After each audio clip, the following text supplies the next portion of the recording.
नमस्कार. माझा आवाज येतोय व्यवस्थित? कमी जास्त? कमी येतोय. थोडं आता येतोय ठीक आहे व्यवस्थित? चालेल. चला सुरुवात करूया. तर आजचा जो विषय आहे तो सांस्कृतिक वारसा आणि मानसिक आरोग्य संवर्धन. सहसा काय होतं की संयोजक जो विषय मला देतात म्हणजे बऱ्याच वेळेला ते देतात की हे शीर्षक आहे आणि ह्याच्यावर तुम्हाला बोलायचं आहे. तर ते मी त्या चौकटीत राहूनच बोलतो. पण घोरपडे सर तुमचे धन्यवाद फक्त या कारणासाठी नाही, अनेक कारणांसाठी. पण एक तर तुम्ही मला पूर्ण स्वातंत्र्य दिलं की तुम्हाला हे 10 विषय आहेत, यापैकी कुठलाही जो आवडेल तो तुम्ही घ्या. असं जेव्हा तुम्ही मला ते स्वातंत्र्य दिलंत निवडण्याचं, त्यावेळेला मी म्हटलं की मग मला हा जो सगळी इंग्रजीत होती ती सगळी शीर्षकं, तर मला असं वाटलं की भारतीय सांस्कृतिक वारसा आणि मानसिक आरोग्य संवर्धन हा विषय आपण निवडावा. आणि याची 3 कारणं आहेत. ती मी सांगणारच आहे आता. पण हे स्वातंत्र्य दिल्याबद्दल, इथे बोलवल्याबद्दल, मुख्य म्हणजे वाई ही दक्षिण काशी आहे. ज्ञानाचं प्राज्ञ पाठशाळा आहे इथे आणि इथनं खूप ज्ञाननिर्मिती झालेली आहे. मराठी विश्वकोश जनक इथले आहेत. त्यामुळे फक्त वाईमध्ये बोलायचं आहे, हे दुसरं तिसरं कुठलंही माझ्या डोक्यातच आला नाही. किंतु परंतु वाईमध्ये जायचं आहे म्हणजे आपल्याला म्हणजे वाईतनं बोलवलं आलं म्हणजे आपला हा सत्कारच आहे आणि आपण गेलंच पाहिजे. म्हणून मी खरं तर हे स्वीकारलं आणि म्हटलं आपण चला हा जाऊया.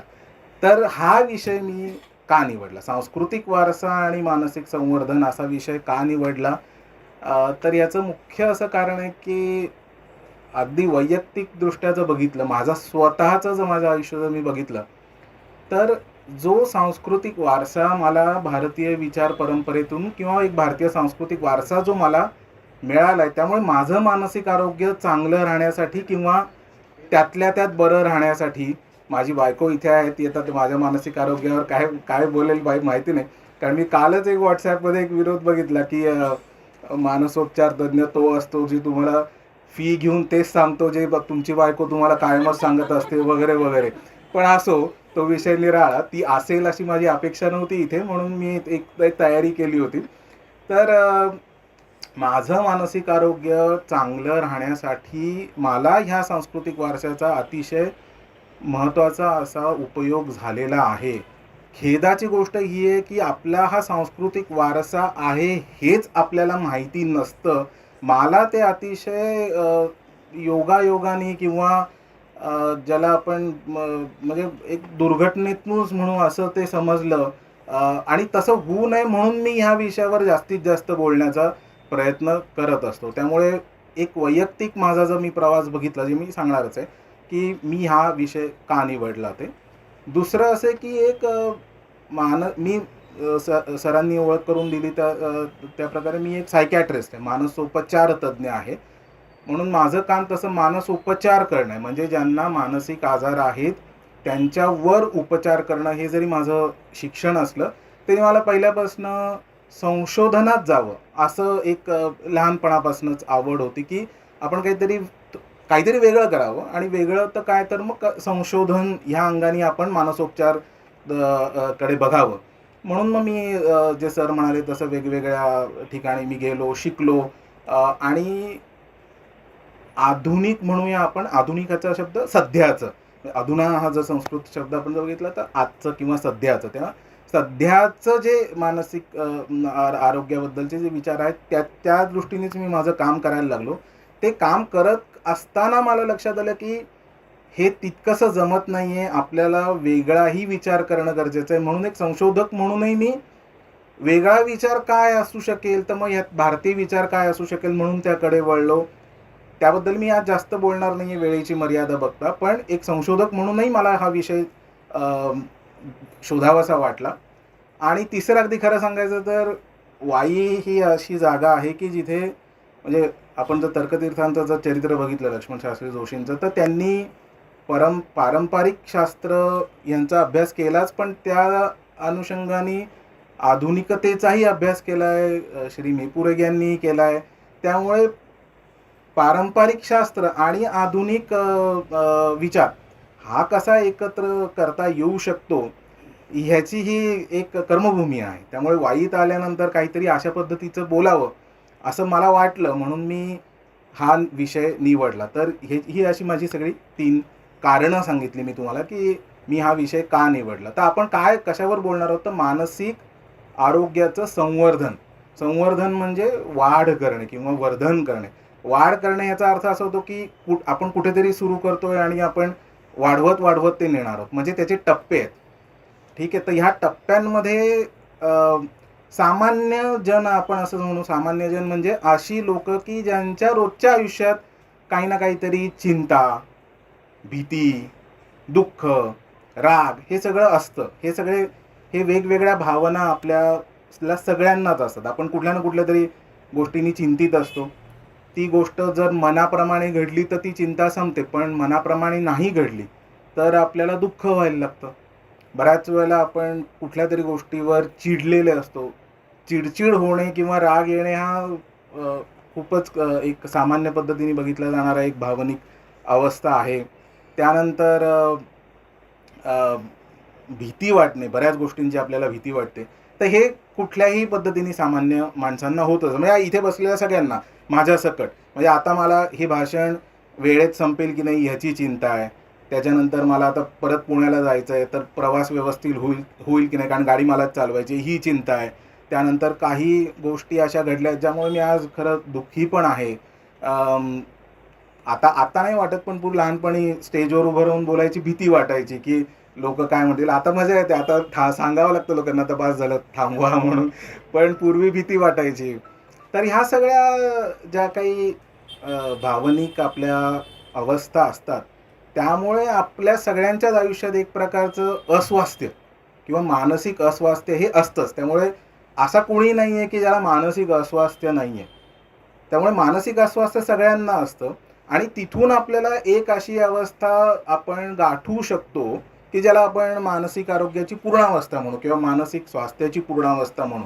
तिथपर्यंत आपण जाऊ शकतो. म्हणून हा जो एक वाढण्याचा जो प्रवास आहे त्याला आपण मानसिक आरोग्याचं संवर्धन असं म्हणतो. आणि त्याच्यात भारतीय विचार किंवा भारतीय सांस्कृतिक वारसा कुठे येतो याविषयी मी जास्त करून बोलणार आहे.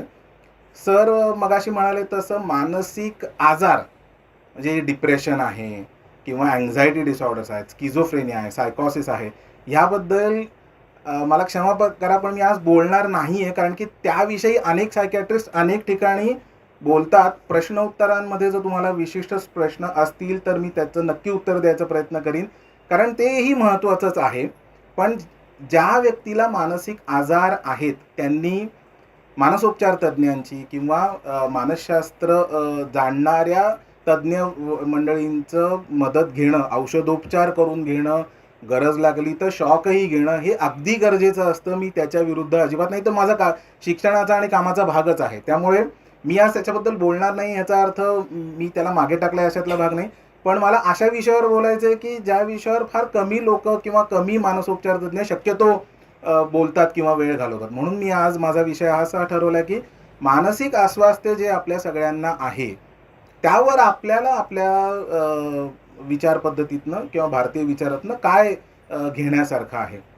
तर मी ज्या मगाशी 4 गोष्टी म्हणालो, चिंता, भीती, दुःख, राग आणि इतर भावनिक अवस्था, त्यातली सर्वात दुःखदायक अवस्था कुठली असू शकते, अगदी सर्वात दुःखदायक अवस्था, तर एखाद्या जवळच्या व्यक्तीचा मृत्यू.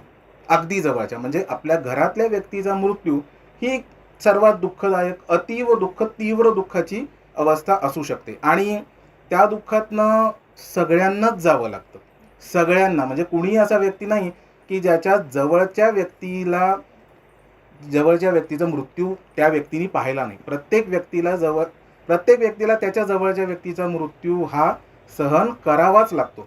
माझ्याही आयुष्यात ही घटना 11 वर्षांपूर्वी घडली, जेव्हा माझी आई, तिला अचानक पोटाचा कॅन्सर लक्षात आला आमच्या, आणि 3 महिन्याच्या आत ती गेली सुद्धा. आणि तशी ती बरी होती, पण आम्हाला सगळं कळेपर्यंत म्हणजे आतापर्यंत आई होती आणि आता आई नाही आहे हे वास्तव समोर डोळ्यासमोर बघावं लागलं. आणि वयाने मी त्यावेळेला लहान होतो. म्हणजे आता लहान मोठं यायला काही तसा अर्थ नाही आहे, पण मी त्यावेळेला 32 वर्षाचा होतो. त्यामुळे माझ्यासाठी एक पद्धत म्हणजे तसं इतका जवळचा मृत्यू कधी पाहिलेला नसतो. आजी आजोबांचा पाहिलेला असतो अशा वयात की ज्यावेळेला मृत्यू म्हणजे काय हे विशेष माहिती नसतं. आणि त्यांनी काय ठीक आहे. आणि आपण आपल्या ते लहानपण असं असतं की आपण आपल्या विश्वात खूप दंग असतो. पण एका वयानंतर जेव्हा आपल्याला कळायला लागतं की माणसं असतात, माणसं नसतात, त्या वयात जेव्हा मी आईचा मृत्यू बघितला, त्यावेळेला खरं तर एक पहिले जर काही 5-7, 10 दिवस असतात त्याच्यात तर इतकी लोकं पण तुम्हाला शोक करायलाही वेळ नसतो. कारण की लोकच आजूबाजूला तुमची खूप असतात. जी चांगली गोष्ट आहे. पण हळू-हळू जसं लोकं त्यांच्या त्यांच्या कामाला लागतात, कविवर्य भारातांबे म्हणाले तसं, "जन पळभर म्हणतील हाय हाय." तर त्याच्यानंतर जी एक पोकळी निर्माण होते, त्यामध्ये मग काय करायचं? तर त्यावेळेला मला खरंच आणि होतं असं, की तुमची अगदी जवळची व्यक्ती असतात. म्हणजे जी गेली ती नाही, पण इतर घरातली जी मंडळी असतात, ती तुमच्याबरोबर त्या दुःखात तेवढ्याच तीव्रतेने समाविष्ट झालेली असतात. त्यामुळे त्यांच्याहीकडनं मदत होते, पण ते स्वतःला सावरत असतात. त्यामुळे मला त्यावेळेला वैयक्तिकदृष्ट्या असं झालं, की अरे आता आता काय करायचं? म्हणजे मृत्यू तर हा आपल्या आईचा समोर झालेला आहेच आपल्या. आता कसं ह्यातनं बाहेर कसं यायचं? तर त्यावेळेला मग मी जेव्हा विचार करायला लागलो, गंमत म्हणजे मी मानसोपचार अ, अ, क्षेत्रामध्ये ह्या क्षेत्रामधल्या जागतिक दर्जाच्या जवळपास सर्व मंडळींबरोबर जी जगातली 5 सर्वात पहिली 10 नावं असतील, 15 नावं असतील, त्या जवळपास सगळ्यांबरोबर काम केलं आहे. पण म्हणजे ही मी काही तक्रार म्हणून नाही सांगत आहे, पण तसा हे सगळे व्यावसायिक नाती असतात. त्यामुळे त्याचा तुमच्या वैयक्तिक जीवनात फायदा होईलच, असा उपयोग होईलच हे सांगता येत नाही आणि नाही मिळाला. म्हणजे मला तसा तसा कुठल्याच मानसोपचार तज्ञाचा मला त्यावेळेला काही उपयोग झाला नाही किंवा मी करून घेतला नसेल, गोष्ट वेगळी, पण नाही झाला.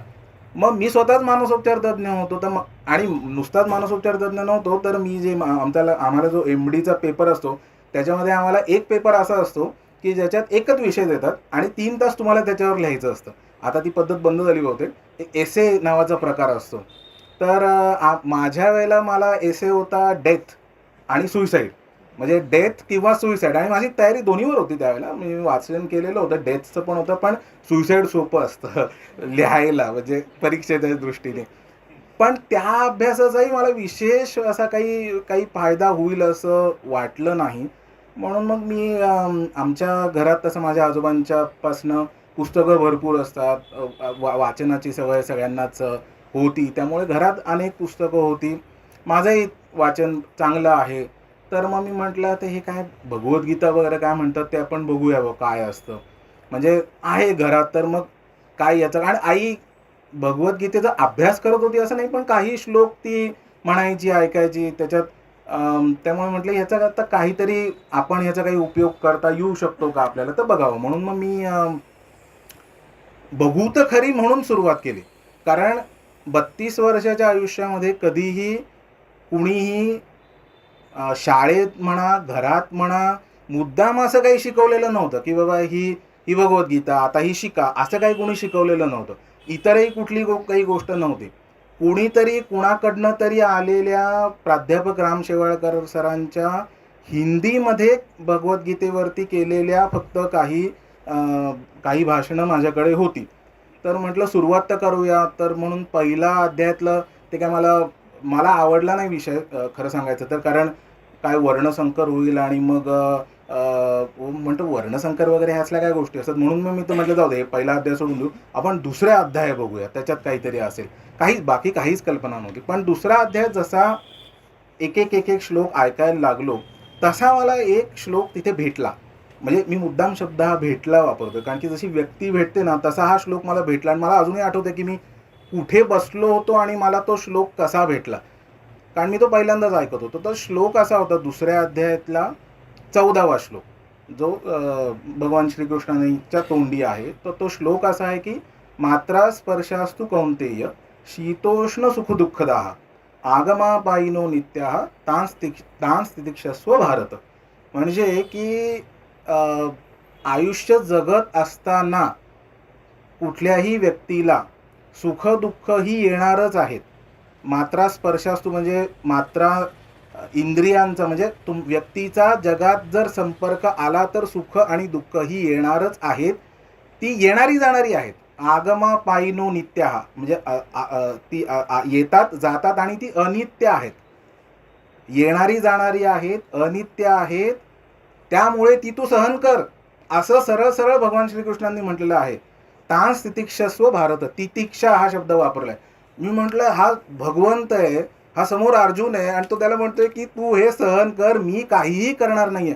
म्हटलं हे असं आहे का, मला हे कोणी सांगितलेलं नव्हतं, शिकवलेलं नव्हतं.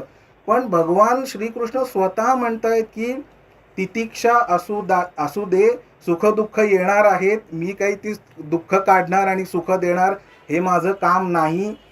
हे तुझं तुला करायचंय, ही तितिक्षा तुझ्याकडे असली पाहिजे, हे सहन करण्याची शक्ती तुझ्याकडे असली पाहिजे. काही वर्षांनंतर विनोबांचंही सगळं वाचन म्हणजे विनोबांनी लिहिलेलं सगळं वाचन करण्याचा योग आला आणि त्याच्यात त्यांनी ह्या श्लोकाचा गीताई चिंतनिका म्हणून आहे, त्याच्यात त्यांनी इतकं सुरेख त्याचं हे केलं की फक्त दुःख सहन नसतात करायची, सुखही सहन करता आलं पाहिजे. कारण सुखानेही आपण अगदी हवेत उडायला 4 बोटं वर चालायला लागलो, तर सुख आणि दुःख दोन्ही सहन करायचे. म्हटलं हा माझ्यासाठी पूर्णपणे वेगळा विचार होता, कारण कधी शालेय जीवनात नाही, कधी ऐकलेलं नाही की सहन करणे, स्वीकार करणे आणि सहन करणे हे शास्त्रीय पद्धतीने, शास्त्रीय म्हणजे शास्त्रात, भगवद्गीता हा एक कर्मयोग शास्त्र आहे, तो वेदांताचा भाग आहे. म्हणजे ते एक अधिकार आहे त्या गोष्टीला, त्यामुळे ते शास्त्र म्हणून आहे. आपण जे टिंगलटवाळी करतो ना, शास्त्र असतं ते, ह्या टिंगलटवाळीचा भाग नाही, शास्त्र असतं ते म्हणजे कुणीतरी अतिशय व्यवस्थित पद्धतीने शास्त्र म्हणजे सूत्रबद्ध करून ते दिलेलं आहे, ते शास्त्र आहे. त्याची व्याख्या पण आहे जी आता मी काही सांगत बसत नाही, पण शास्त्र म्हणजे एक चौकटीत बसवलेलं ज्ञान आहे ते. त्यामुळे शास्त्रात असं म्हटलंय की तितिक्षा असली पाहिजे, याचा अर्थ व्यक्तीला कुठलंही सुखदुःख हे स्वतः सहन करायलाच सांगितलेलं आहे, तिथे कुणी येऊन तुमची मदत करणार नाहीये. त्याच्याच अनुषंगाने 6व्या अध्यायात श्लोक आहे जो आपल्या बऱ्याच जणांना माहिती असतो, उद्धरेत आत्मनात्मानम नात्मानम अवसादयेत, म्हणजे स्वतःचा उद्धार स्वतःच करायचा आहे, स्वतःच आपण आपले मित्र असतो आणि स्वतःच आपण आपले शत्रू असतो. त्यामुळे व्यक्तीवरती जबाबदारी आहे आणि त्या व्यक्तीलाच सगळं काही करायचं आहे, हा माझ्यासाठी वेगळाच विचार होता, म्हणजे खरंच वेगळा होता. कारण मी मानसशास्त्रात सुद्धा काय होतं, एक पाश्चिमात्य जी विचार करण्याची पद्धत आहे त्याचं असं आहे की व्यक्ती काही नसते, बाकीची परिस्थितीच महत्त्वाची असते. मग आपण ज्याला आपण म्हणतो ना मेंदूतल्या रसायनांचा घोटाळा, म्हणजे मी वेगळा आहे, रसायनांचा घोटाळा झालाय म्हणून मला हे होतं, ही जबाबदारी आपल्यावर घेण्याची विचार पद्धती नाही आहे. बाहेरची परिस्थिती चांगली आहे वाईट आहे म्हणून मला चांगलं किंवा वाईट होत आहे, माझी शारीरिक परिस्थिती चांगली किंवा वाईट नाही म्हणून मला चांगलं किंवा वाईट होतं. हे म्हणजे ज्याला सायकोलॉजीमध्ये लोकस ऑफ कंट्रोल म्हणतात, तो एक्सटर्नल आहे. आणि मला भारतीय म्हणजे मला पहिल्यांदा हे लक्षात आलं की इथे लोकस ऑफ कंट्रोल इंटरनल आहे. इथे हेच तुम्हाला स्वतःला सांगते तितिक्षा तुम्हाला सहन करायची म्हणून. त्यामुळे तो पहिल्यांदा श्लोक मला त्या अनुषंगाने भेटला. आणि मग त्याच अध्यायामध्ये दुसऱ्या अध्यायात पुढचा जो श्लोक एक मला जो म्हणजे आईच्या जाण्याच्या संदर्भात जो अगदी समर्पक होता, तो हा होता की 28वा श्लोक येतो, अव्यक्तादीनी भूतानी व्यक्त मध्यानी भारत अव्यक्त निधनान्येव तत्र का परिदेवना. म्हणजे जे अव्यक्त आहे म्हणजे ते नंतर व्यक्त होतं, म्हणजे आपण जे सगळे प्राणी मात्र आहोत ते व्यक्त झालेले आहोत, म्हणजे आता आहोत, आणि आपण जेव्हा जातो तेव्हा आपण ते अव्यक्त होतो. म्हणजे ते कुठून तरी आपण व्यक्त होतो आणि पुन्हा अव्यक्त होतो, आणि हे चक्राकार आहे, सायक्लिकल आहे, हे असं चालू असतं. कारण त्याच्या आधीचा श्लोक असा आहे की जातस्यहि ध्रुव मृत्यू ध्रुवम जन्म मृतस्य च. त्याच्या पुढचा जो चरण आहे तस्माद अपरिहार्यर्थे नत्वं शोचितुम् अर्हसि, म्हणजे जे अपरिहार्य आहे त्याचा शोक तू करू नकोस, हे आधीच्या श्लोकात सांगितलेलं आहे. त्यामुळे अपरिहार्य गोष्टींचा शोक करण्यात अर्थ नाही. सुखदुःख येणार, त्याचा तितिक्षात सामना केलाच पाहिजे. आणि गोष्टी अव्यक्त असतात त्या व्यक्त होतात, मग पुन्हा अव्यक्त होतात, म्हणजे हे जन्म मरणाचं चक्र चालू राहतं. ह्या दोन गोष्टी मला तरी कमीत कमी, हे तुम्ही प्रवरा पब्लिक स्कूल म्हणा, BJ मेडिकल म्हणा, जॉन्स हॉपकिन्स म्हणा, शेड GS मेडिकल कॉलेजमध्ये मी MBBS केलं, ते एक उच्च दर्जाचं आहे. ह्या कुठल्याही संस्थांमध्ये मला ह्या कुठल्याही गोष्टीचा कुणीही एका शब्दाने कधीही मला सांगितले गेलेलं नव्हतं. माझ्या घरातनं काही 2-4 गोष्टी माझ्या कानावर पडल्या म्हणून मला वाटलं की मी गीता वाचावी. नाहीतर मला तेही वाटलं नसतं. तर आता इथे उल्लेख केलाच पाहिजे म्हणून करतो, म्हणजे असं माझ्या याच्यातला तो भाग नाही आहे. पण Johns Hopkins School of Public Health, Johns Hopkins University ही तसं जर आपण मानांकनात बघितलं तर म्हणजे मी ज्या क्षेत्रात त्याच्यात शिकलो पब्लिक हेल्थमध्ये, त्याच्यात ती जगात 1 नंबर, म्हणजे हार्वर्ड वगैरेपेक्षा पण पुढे आहे. ती एकच नंबर आहे. म्हणजे हार्वर्डही त्याच्या बरंच खाली आहे. जॉन्स हॉपकिन्समध्ये वेल्श लायब्ररी म्हणून एक लायब्ररी आहे. 6 मजली लायब्ररी आहे. 6 मजली. म्हणजे आपल्याला कोणाही सामान्य माणसाला तुम्ही कुठल्याही वाचनालयात गेलात तर नुसतं एक कपाट जरी बघितलं तरी आपल्याला खूप वाटतं की अरे बापरे, केवढं कोणी काय काय लिहिलं आहे. म्हणजे मी आत्ता पण खाली होतो तिथे गुरुदेव शंकर अभ्यंकरांचं विश्वकोश होते, मराठी विश्वकोशाची एक कॉपी होती. नुसतं हे बघितलं तरी दडपून जायला होतं की अरे आपल्याला हे वाचायला तरी कधी मिळेल. म्हणजे आपण हे कधी लिहू हा तर कधी नाही विषय ह्या जन्मात तर नाही आहे, पण कधी वाचता येईल. तर अशी 6 मजले तिथे, म्हणजे शिड्या बिड्या लावून एकेका मजल्यावर शिड्या लावून पुस्तकं वगैरे बघायची. मी फक्त एकदा बघून असो. तर ती लायब्ररी बघून आल्यानंतर मी डॉक्टर अभय बंग, जे आपल्या बऱ्याच जणांना माहिती असतील, ते एक पद्धतीने माझे गुरुच आहेत. तर त्यांना मी ईमेल केलं की, आणि आमची आहे ओळख तशी, तर मी त्यांना ईमेल केलं की मी इथे आलो आहे, तर मला तुम्ही सांगा, कारण की ते पण Johns Hopkins School of Public हेल्थमधले. म्हटलं तुम्ही मला सांगा की मी कुठली पुस्तकं वापरू. आणि मी खूप आनंदात होतो. 2006ची गोष्ट, म्हणजे माझी आई जायच्या 6 वर्ष आधीची, त्यामुळे मला या सगळ्या गोष्टींचा काही तसा संदर्भ नव्हता. म्हटलं कुठली पुस्तकं वाचू मी, तुम्ही सांगा, मला अगदी वाचायला आवडेल. तर त्यांनी अगदी एका ओळीत लिहिलं का एका शब्दात लिहिलं मला आता आठवत नाही, ते मेल आहे माझ्याकडे अजून, मी शोधीन नंतर. त्यांनी लिहिलं गीताई वाच, गीताई. मी म्हटलं हे गीताई वाचायला सांगायला, हे मला म्हणजे मी तुम्हाला विचारेन, तुम्ही मला कशाला सांगायला हवं, असं मला त्यावेळेला वाटलं. पण नंतर त्याचा संदर्भ लक्षात आला की, आणि फक्त अभय बंग म्हणाले ना की गीताई वाच, म्हटलं ते कुठेतरी डोक्यात होतं की हां असंही काही वाचायचं असतं का. गीताई म्हणजे ज्यांना माहितीच असेल सगळ्यांना, पण गीताई म्हणजे विनोबा भावेंनी भगवद्गीतेवरती जी मराठीमध्ये समश्लोकी केली आहे ती, त्याला गीताई म्हणतात. आणि डॉक्टर अभय बंग सर, त्यांचं बालपणच विनोबांबरोबर गेलं, त्यामुळे त्यांनी त्यांच्या अनेक ते त्यांच्याच ह्याच्यातच वाढले. तर ते गीताई वाच असं त्यावेळेला म्हणाले, ते कुठेतरी डोक्यात होतं. आणि मग नंतर 6-7 वर्षांनी जेव्हा गीताई वाचायचा योग आणखीन 10 वर्षांनी आला. पण त्याच्या आधी भगवद्गीतेचा जेव्हा अभ्यास सुरू करायला लागलो, तेव्हा ही पहिली गोष्ट माझ्या लक्षात आली की तितिक्षा, म्हणजे तुम्हाला या गोष्टींचा स्वीकार करायचा आणि स्वतःचा सामना त्याचा करायचा आहे. गोष्टी जन्माला येतात, व्यक्त होतात, पुन्हा जातात, पुन्हा जन्माला येतात, ही चक्राकार गती चालू असते.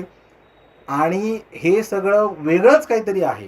हा जो वारसा आहे तो काहीतरी वेगळा आहे, हे मला ॲक्सिडेंटली लक्षात आलं. आणि मला त्याचं वाईट वाटतं. म्हणजे एक समाज म्हणून आपल्याला ह्या गोष्टी माझ्यासारख्या, म्हणजे मी स्वतःला बहुश्रुत समजतो, कारण की माझी लायब्ररी खरंच खूप मोठी आहे. माझ्या आजोबांकडनं मला ते संस्कार मिळाले, तरीही मला या गोष्टींचा थांगपत्ता नव्हता. माझी आई गेल्यानंतर मला ह्याचा ॲक्सिडेंटली शोध लागला की काहीतरी बघू, वाचू, म्हणून मी ते करायला लागलो. असं होऊ नये म्हणून मी या विषयावर सतत बोलत असतो. असं होऊ नये म्हणून. आणि ह्या ज्या सगळ्या डिग्र्या आहेत, ज्या सर तुम्ही मोजून दाखवल्यात, त्याच्यापेक्षा अनेक डिग्र्या अनेक लोकांनी घेतल्यात. पण 4 डिग्र्या घेतलेलाही माणूस जर हे बोलत असेल, तर कुणाला तरी असं वाटेल की याच्यात काहीतरी तथ्य आहे, तर कुणीतरी याचा अभ्यास करेल. म्हणून मी फक्त बोलत असतो. मी स्वतः हे रेकॉर्डही करतो, नंतर मी माझ्या लोकांनापर्यंत ते पोहोचवतोही. हे करण्यामागचा तेवढाच उद्देश आहे. म्हणजे आपल्या मानधनावरनं विषय निघाला सर, प्रश्न तो नाही आहे. प्रश्न हा आहे की हे बऱ्याच गोष्टी या मानधनासाठी नसतात. ह्या गोष्टी, हे व्यासपीठ हा शब्दही एक वेगळा, त्याच्यावरही बोलता येऊ शकतं. पण वाईमध्ये येऊन बोलण्याची ही जर संधी मिळत असेल तर मी का सोडून. आणि म्हणूनच मी असा विषय निवडला की जो सहसा कोणी मानसोपचार तज्ञ बोलणार आहेत. असो, पहिला जी गोष्ट मला भगवद्गीतेतनं मिळाली ती ही की तितिक्षा असली पाहिजे. आणि दुसरं असं की गोष्टी अव्यक्तातनं व्यक्त होतात, व्यक्तातनं अव्यक्त होतात. दुसरी गोष्ट मला काय मिळाली गीतेतनं, की हे अव्यक्त म्हणजे काय, हे येतात कुठनं, जे आपण हे सगळे प्राणीमात्र आहोत ते येतात कुठनं. म्हणजे ते जे त्याला अव्यक्त म्हटलेलं आहे ते आहे का. तर पुन्हा जसा अभ्यास चालू होता तसं एकंदर लक्षात यायला लागलं की 6व्या अध्यायामध्ये 4 श्लोक आहेत. गीतेची मांडणी थोडीशी विस्कळीत आहे, म्हणजे बरंचसं कुठे इकडे एक ते, त्यामुळे जर तुम्ही नुसतं गीता वाचायला लागलात ना तर त्याचा काही अर्थबोध होत नाही आणि अनेक वर्ष वाचन मनन चिंतन केल्यानंतर हळूहळू त्याचा बोध व्हायला लागतो. हे फक्त एक एक अनुभव म्हणून सांगतो. तर 6व्या अध्यायात 29वा जो श्लोक आहे त्याच्यामध्ये इतकं छान म्हटलेलं आहे. आणि पुन्हा हा श्लोक, तो पुढचा श्लोक आहे 30वा श्लोक, तो मला भेटला. म्हणजे श्लोक असा येऊन भेटतो की त्यावेळेला आपल्याला असं, हा हे असं आहे हे कळतं. म्हणजे जसा तो मात्रा स्पर्शस्तु कौंतेय जसा भेटला होता तसा त्याच्यानंतर 3 ते 3.5 वर्षांनी मी असाच भोपाळमध्ये कुठेतरी गाडी चालवत होतो आणि एका नाल्याच्या आजूबाजूला होतो. तिथे मला हा श्लोक भेटला. तो कसा ते सांगतो. तो श्लोक असा आहे, 29वा श्लोक असा आहे, सर्वभूतस्तथात्मानं सर्वभूतानि चात्मनि ईक्षते योग युक्तात्मा सर्वत्र समदर्शन. याच्यात पहिला चरण जे आहे त्याच्यात असं आहे की आत्मानं सर्वभूतस्थम, म्हणजे सर्व भूतांमध्ये किंवा सर्व प्राणी मात्रांमध्ये जो त्या परमेश्वराला बघतो आणि सर्व प्राणी मात्रांना परमेश्वरात बघतो, तो समदर्शनी आहे, त्याला समदर्शन आहे असं त्या श्लोकात म्हटलंय. म्हणजे काय, तर आपण सगळे, म्हणजे आपण सगळे मनुष्य नाही, आपण मनुष्य, जनावरं आणि सगळी जी प्राणीमात्रा आहेत आणि सगळे जे काही आहे जे आहे त्याच्यामध्ये परमेश्वराचा अंश जो बघतो आणि या सगळ्यांना परमेश्वरामध्ये बघतो, तो योगी आहे किंवा ज्ञानी आहे आणि त्याला समत्व किंवा समदर्शन प्राप्त झालेलं आहे. आणि पुढचा श्लोक अगदी सरळ आहे, यो माम पश्यति सर्वत्र सर्वंच मयि पश्यति तस्याहम न प्रणश्यामी सच मे न प्रणश्यति. म्हणजे जो मला सर्वात आणि सर्वांमध्ये मला बघतो त्याच्यापासून मी कधीही दूर जात नाही आणि तो माझ्यापासून कधीही दूर जात नाही. हे बघत असताना माझ्यासमोर तुम्हाला विश्वास बसणार नाही पण काही डुकरं होती, डुकरं, आणि त्या डुकरांमध्ये मी ॲक्च्युली परमेश्वराला बघू शकलो. त्यावेळेला मला तो श्लोक भेटलाय की म्हटलं मला ही डुकरं आहेत, प्राणीमात्रच आहेत आणि त्याच्यामध्ये परमेश्वराचा अंश आहे, माझ्यामध्येही परमेश्वराचा अंश आहे आणि आम्ही हे डुकरं आणि मी, आम्ही हे परमेश्वराचेच अंश आहोत. हे मला त्यावेळेला अक्षरशः भेटलं आणि त्यावेळेला माझ्या अंगावर खरंच शहार आलं. मला अजूनही ती वेळ, तो प्रसंग सगळं काही आठवतं. मी म्हटलं हे मला कोणी का नाही सांगितलं, मला हे कोणी शिकवलेलं का नाही आहे, मला हे कोणी सांगितलं का नाही आहे की सगळ्यात परमेश्वराचा अंश आहे आणि आपण सगळे परमेश्वराचे अंश आहोत. ही कमाल गोष्ट आहे. म्हणजे ही मी मी बऱ्याच लोकांबरोबर काम करतो, त्यांना जाता येता मी जेव्हा सांगतो बऱ्याच लोकांना ही गोष्ट ऐकूनच, म्हणजे जर तुम्ही असं म्हणताय की तुम्ही आणि मी सारखेच आहोत, म्हटलं हो आहोतच, आपण आहोतच सारखे. आणि हाच भारतीय विचार आहे, सर्वभूतस्तथात्मानं सर्वभूतानि चात्मनि. आणि मग त्याच्या पुढे 32व्या श्लोकात आत्मौपम्येन सर्वत्र समं पश्यति यो अर्जुन सुखम वा यदि वा दुःखम सयोगी परमो मतः. म्हणजे तो परमयोगी आहे कोण, जो आत्मौपम्य भावाने सगळ्यात बघतो. आत्मौपम्य म्हणजे माझ्यासारखाच इतर, मी जसा आहे तसाच दुसरा आहे, मला जसं समोरच्यानी वागावं तसंच मी त्याला वागवणार आहे. किंवा आम्ही, म्हणून तुम्ही वारकरी संप्रदायात जर बघितलं असेल तर एक जण दुसऱ्याला नमस्कार करतो आणि दुसरा पहिल्याला नमस्कार करतो, कारण दोघंही एकमेकांमध्ये परमेश्वर बघत असतात आणि दोघंही त्या परमेश्वराचे अंश असतात. हा आपला सांस्कृतिक वारसा आहे. हा मला कुणीही सांगितलेला नाही, म्हणजे सांगितलं आहे, विनोबांनी सांगितलं आहे, टिळकांनी सांगितलं आहे. टिळकाच्या वाचनालयात उभं राहून हे बोलायला मिळतंय, ह्याचं खूप परमभाग्य आहे, म्हणजे व्यक्त नाही करू शकणार. म्हणून टिळक वाचनालयात म्हटलं, टिळकांचे अनंत उपकार आहेत. गीता रहस्य टिळकांनी लिहिलं. मी गेले 7-8 वर्षे गीता रहस्य वाचतोय आणि गीता रहस्य म्हणजे जर आठवडा 10 दिवस गीता रहस्य वाचलं नाही तर माझं मानसिक अस्वस्थ म्हणजे मानसिक स्वास्थ्य बिघडायला लागतं, कारण की ती पातळी असते. मग विनोबा आहेत, ज्ञानेश्वर आहेत, तुकाराम आहेत, ही सगळं यांनी एवढं काही काही लिहून ठेवलं. आणि हे नुसतं म्हणजे ज्ञानेश्वरी तर मी पूर्ण अजून वाचू नाही शकलेलो, पण नुसते असे आणून एखाद्या दिवशी जर समजा 10 ओव्या जरी वाचल्या ना तरी एक वेगळं असं, चला आता ह्या जगात पुन्हा आपण जायला तयार आहोत असं. तर हा जो विचार आहे की सर्वभूतात्मैक्यता, असं त्याला थोडंसं अवघड नाव आहे, सर्वभूतात्मैक्यता, तोच विचार one earth one family one फ्युचरमध्ये होता. वसुदैव कुटुंबकम म्हणजे काय? वसुदैव कुटुंबकमचा एक पूर्ण श्लोक आपल्याला माहिती नसतो. अयम निज परो वेती गणानाम लघुचेतसाम उदारचरितामानस्तु वसुदैव कुटुंबकम, म्हणजे हा माझा तो परक्याचा असा विचार लघुचेतना म्हणजे ज्यांची मनं छोटी आहेत ते करतात.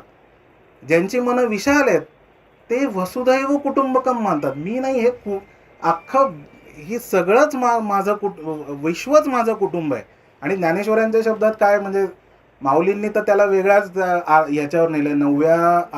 9व्या अध्यायातल्या ज्ञानेश्वरीच्या त्यांच्या, आता एक कुठली ओवी नेमकी ती नाही माहिती, पण हे विश्वची माझे घर अशी मती जयाची स्थिर किंबहुना चराचर आपणची झाला.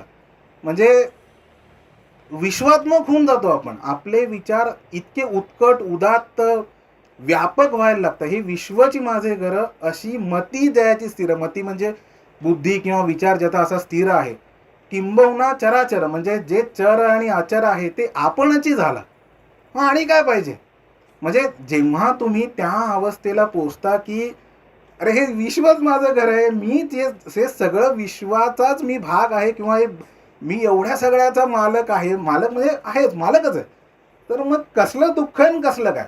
म्हणजे ओशोंच्याही, मी ओशोंनाही भरपूर वाचलं आहे. त्यांची एक छान एक एक गोष्ट आहे की एक म्हणे असा मनुष्य असतो आणि एक खूप मोठं घर असतं, महाल असतो, पण तो हा महालाच्या बाहेरच बसलेला कायम.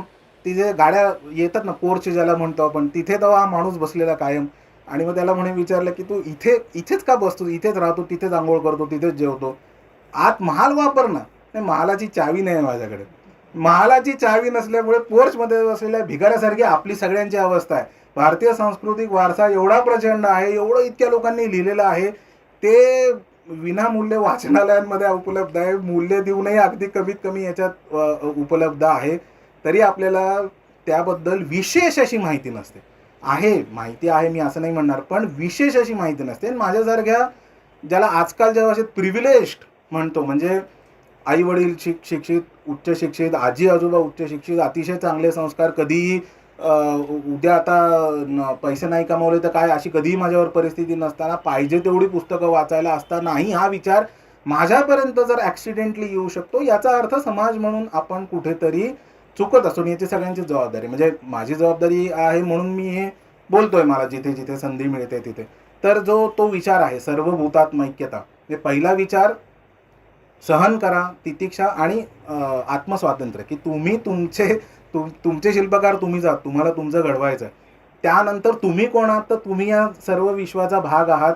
तुम्ही आणि इतर प्राणी मात्र हे सगळे विश्वाचे. म्हणजे पुन्हा आईला जेव्हा कॅन्सर डिटेक्ट झाला तो दिवस 8 सप्टेंबर 2012, त्या दिवशी कॅन्सर डिटेक्ट झाला असेल 10 वाजता, आम्ही 3 वाजता प्रवासात होतो, म्हणजे कुठून तरी कुठेतरी चाललो होतो. त्यावेळेला मी आईला विचारलं की म्हटलं आई, आणि आईचा काही अभ्यास नव्हता, म्हणजे आईने कधी असा मुद्दाम शास्त्रांचा वगैरे अभ्यास केला असं काही नव्हतं. पण आईला मी विचारलं की म्हटलं आई, तू नसशील त्यावेळेला ते असणं फार, म्हणजे माझ्यासाठी ते फार अवघड असणार आहे. कारण की आई संबंधी आपल्या अनेक भावना, म्हणजे खूप आठवणी असतात ना. म्हणजे आता हा शर्ट आईने घेतलाय, घड्याळ आईने घेतलं, किंवा हे पेन आईने घेतलं होतं, असं बऱ्याच जणांच्या, म्हणजे काही जणांच्या असतात, काही जणांच्या नसतात, पण बऱ्याच जणांच्या असतात की आईबद्दल एक वेगळीच ओढ आपल्या सगळ्यांना असतेच. तर मी आईला म्हटलं तू नसशील तेव्हा, कारण की ते दिसत होतं, कारण की आम्ही सगळेच डॉक्टर्स आहोत, त्यामुळे कळत होतं की आता हे जे काय डायग्नोसिस झालं आहे हे म्हणजे दिवस मोजलेले आहेत, आता ते किती ते नेमकं माहिती नाही. तर आईने शांतपणे सांगितलं, म्हटलं ते बाकीचं बाहेरचं सगळं तू बघशील नाही बघशील ते ठीक आहे, अरे पण तू माझ्यातनंच आलायस ना, तू मला तुझ्यातच बघ ना, तू माझाच अंश आहेस.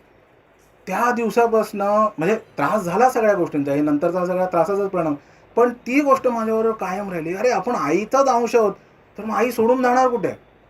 म्हणजे आपणच आईमधनं आलेलो आहोत. आणि हे जे मी आईबद्दल बोलतोय तेच भगवंताबद्दल आहे, तेच ईश्वराबद्दल आहे.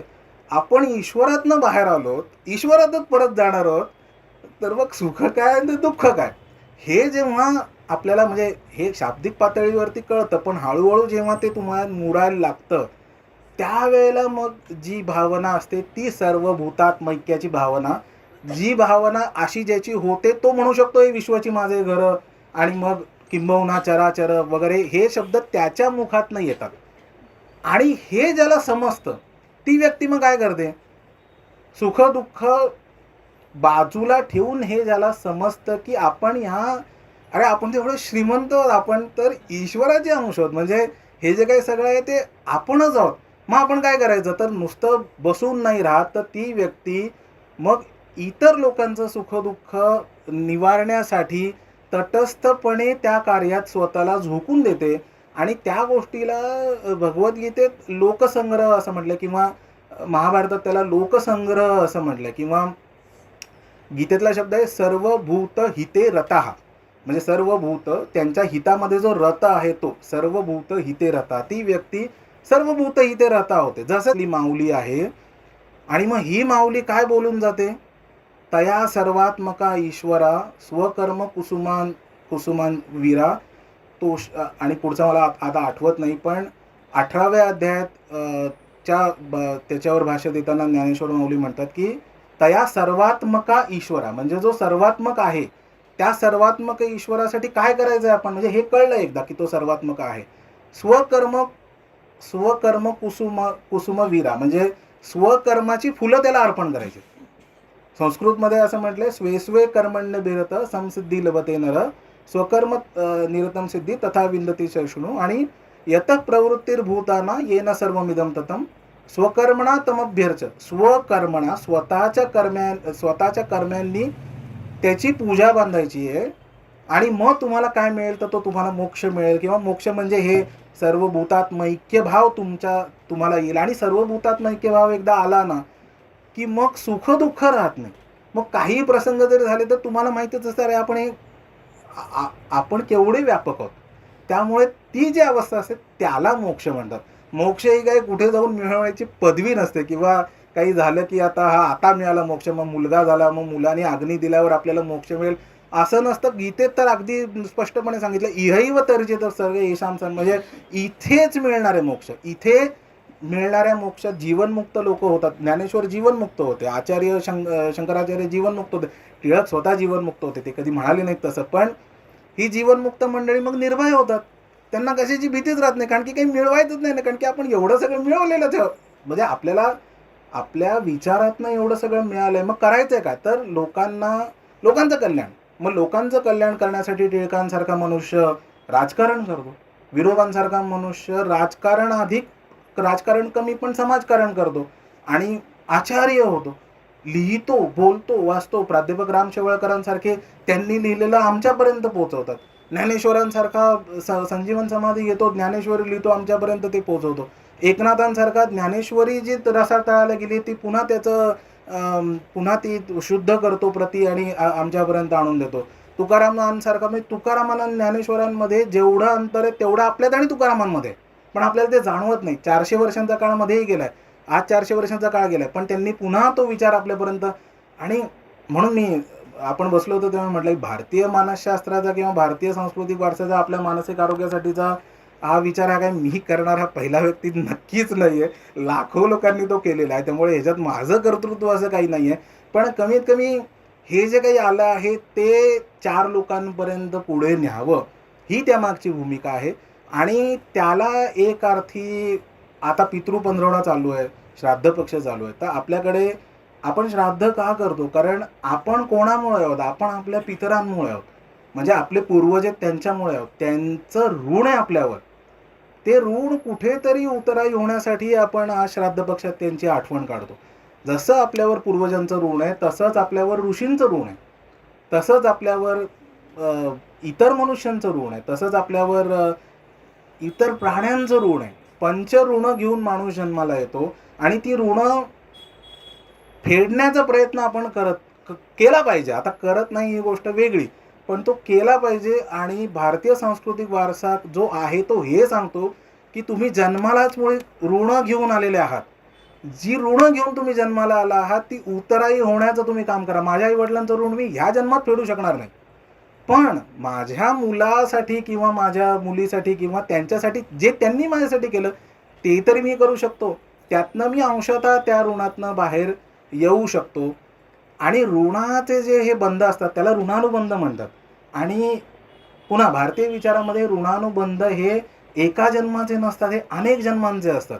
त्यामुळे माझा इथे येण्याचा योग हाही ऋणानुबंधाचा भाग आहे. तुम्ही मला बोलवण्याचा योग हाही त्या कुठल्यातरी ऋणानुबंधाचा भाग आहे. माझ्या जवळची जी आप्त मंडळी आहे त्यांनी माझ्यावर जे जे काय ऋण केलंय ते मी जेवढं काय फेडलं असेल नसेल मला माहिती नाही, पण ते मला कधीतरी तर फेडावंच लागेल. आणि जसं चांगलं तसंच वाईट.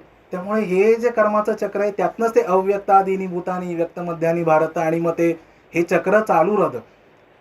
म्हणजे इथे येऊन आपल्याला ते चक्रात भाग घ्यायचा आहे, पण त्यातनं हळूहळू बाहेर बाहेर पडत सर्व भूतात ऐक्यता भाव आणायचा आहे. त्यातनं सर्व भूत हितेरत होऊन एक अशी आपल्याला स्थिती, मानसिक आरोग्याची पूर्णावस्था, ती जी मोक्षावस्था. म्हणून मी म्हटलं की आज मी माझ्या बोलण्याचा विषय आपल्या सर्वांना असणारी चिंता, भीती, राग, कधी द्वेष, उद्वेग, ह्या सगळ्यातनं दुःख यातनं सुरू करावा आणि मानसिक पूर्णावस्था काय असावी या 3 ते 4 अवस्थांना आज मी न्याय द्यावा असं मला वाटलं. ह्याच्या पलीकडे मानसिक अनारोग्याच्या किंवा मानसिक आजारांच्या 3-4 अवस्था मी कल्पिल्या होत्या, जे मी आज बोललो नाही. कारण वेळेचं बंधन आहे. 10च मिनटं उरली आहेत, 7:50 झाली आहेत, म्हणून थांबणं गरजेचं आहे. पण त्याच्यावरती काही असतील तर प्रश्न उत्तरांमध्ये मला ते घ्यायला आवडेल. पण मी आज मुख्य म्हणजे सामान्य माणूस जिथून प्रवास सुरू करतो, जिथे त्याला आजार नसतो, तिथे त्याला रोजच्या भावनिक अस्वस्थता असतात, तिथून जाऊन तो पूर्णावस्था कशी गाठू शकतो हे आपल्या भारतीय विचारामध्ये आहे, भारतीय संस्कृतीमध्ये आहे. ते त्याचा आपण आणि मी ही गोष्ट सांगणारच होतो आज. आज 8 ऑक्टोबर आहे. आजच माझ्या पत्नीच्या बहिणीच्या यजमानांचं म्हणजे माझ्या साडूंचं आज सकाळीच निधन झालं. आणि ते माझ्या ते तिच्याही अगदी जवळचे होते, माझ्याही अगदी जवळचे होते. आणि आजच सकाळी ती काल तिथेच होती. तिथून ती आली आहे, माझ्याबरोबर आली आहे आणि आज सकाळीच ती घटना घडली आहे. पण जेव्हा तुम्हाला पुन्हा हा माझ्या बोलण्याचा भाग नव्हता, पण ह्या वेळेला मला काय प्रश्न विचारतो, आज सकाळी मी मला काय प्रश्न विचारला, आज माझं कर्तव्य काय, माझं कर्तव्य काय. तर मी आज वाईमध्ये वाचनालयाला वेळ दिलेली आहे, तिथे मला जाणं गरजेचं आहे. मला कल्याणलाही जाणं गरजेचं आहे. मग मी काय करावं ही माझ्यासाठी कोंडी आहे. पण मी आज एका पद्धतीने निर्णय घेईन, त्याचं काय होईल मला माहिती नाही, पण मी आज तो निर्णय घेतला. कारण त्याच्यात अनेक गोष्टी असतील. पण योगायोगाचा भाग असा की आज 8 ऑक्टोबर, आज त्यांचं निधन झालं. आज मला व्यासपीठावरनं बोलावं लागलं. आज मी हे बोललो. बरोबर 1 वर्षापूर्वी माझी अगदी माझ्यावर बरोबर सावलीसारखी राहिलेली व्यक्ती, म्हणजे ती आमच्या घरात त्या कायम असायच्या, मला लहानपणापासून त्यांनी मोठं केलं, त्या व्यक्तींचंही 7 ऑक्टोबरला सकाळी निधन झालं. 7 ऑक्टोबरला संध्याकाळी मला एका कार्यक्रमामध्ये इंडियन नॉलेज सिस्टीम्सवर बोलायचं होतं. 7 ते 8 तासाच्या आत. माझी अजिबात मानसिक अवस्था नव्हती, पण ते मला बोलायचं मला पर्यायच नव्हता, कारण की ते सगळं ऑनलाईन ठरलेलं होतं. शेवटच्या वेळेला तुम्ही नाही म्हणू शकत. आणि असंच 4 वर्षांपूर्वी माझे अगदी जवळचे आजोबा ते 8 ऑक्टोबरलाच गेले आणि मला श्रीरामपूरला काही तासांनंतर कोरोना काळ होता तेव्हा त्या विषयावर बोलायचं होतं. तर मला असं वाटलं की ह्या तिन्ही घटना ह्याच दिवशी झाल्या, एकाच दिवशी या घटना होतात. त्याच दिवशी मला त्याच अनुषंगाने काहीतरी बोलावं लागतं.